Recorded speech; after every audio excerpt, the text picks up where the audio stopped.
Hi guys, good morning, good afternoon, good evening. Nasaan ka man sa mundo? Sana ay nasa mabuti kang kalagayan. Para sa iyo ang video na to.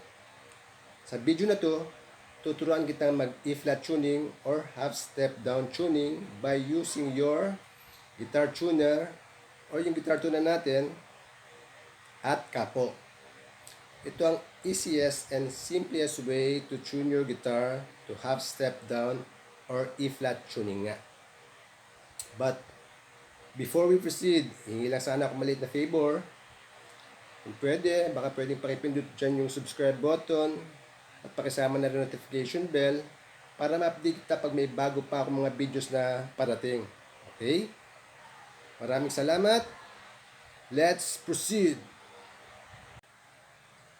Bakit kailangan ng E-flat tuning? Mahalaga ba ito? Oo naman, mahalaga rin to. Kasi may mga kanta o piyesa na naka-E-flat tuning, kagaya ng Nirvana,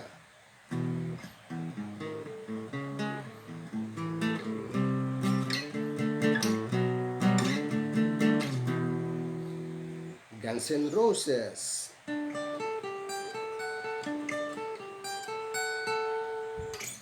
to name a few. Okay?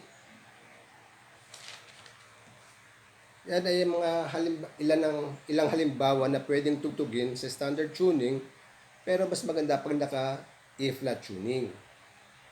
Mamaya, tutugtugin ko siya ulit para makita natin yung difference katapos ng E-flat tuning natin. Okay?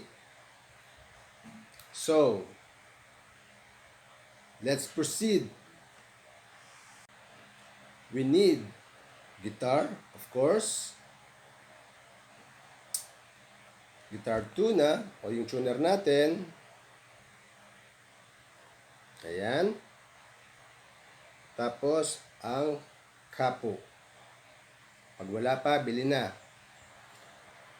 First thing to do, dapat naka-standard tuning tayo.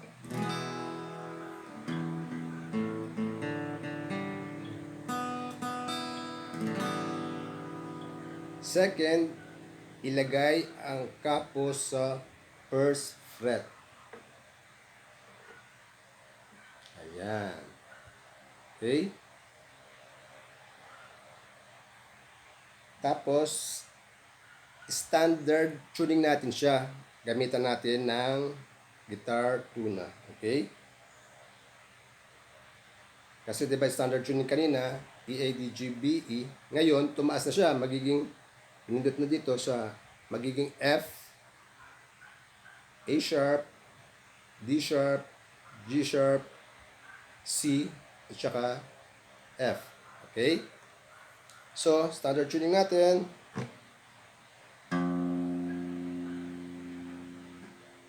So, bababa natin yan. Gusto mo natin yung E.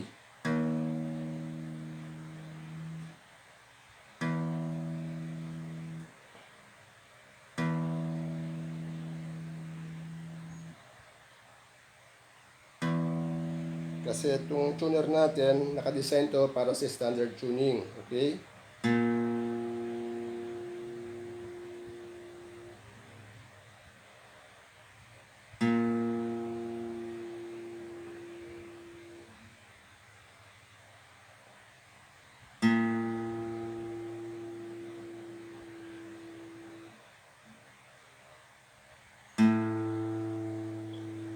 Okay? Sa D.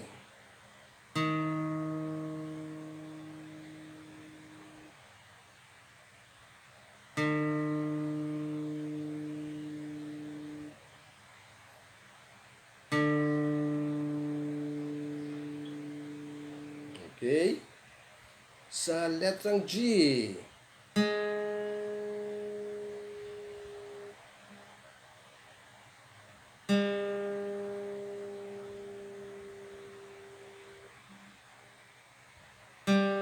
Pag tumunog na yung sa guitar tuner nyo, sa mga baguhan, okay na yon. Okay? Sa letrang B.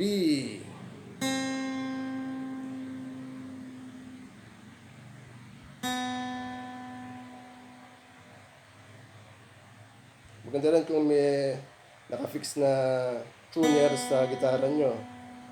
Okay, sa letrang E, number 1 string.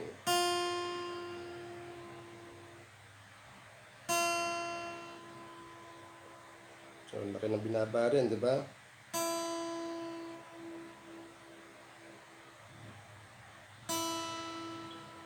Yan, hindi na kaya. Kaya standard tuning na tayo na nakapo sa first fret.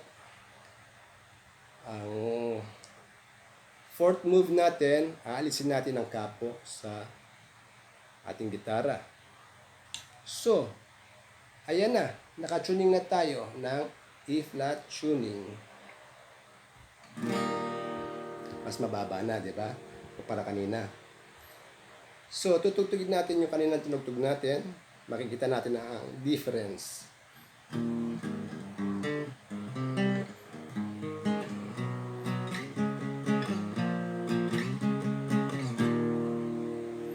Diba, mas mababa na siya.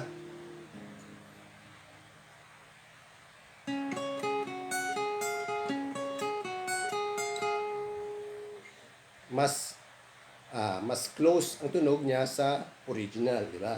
Kasi E-flat tuning siya tinugtog eh, di ba? Now, there you have it. Marunong ka nang mag-E-flat tuning. Pakihit naman ang like button kung nagustuhan mo ating video. Enjoy playing. Maraming salamat sa panonood. Hanggang sa muli. Paalam.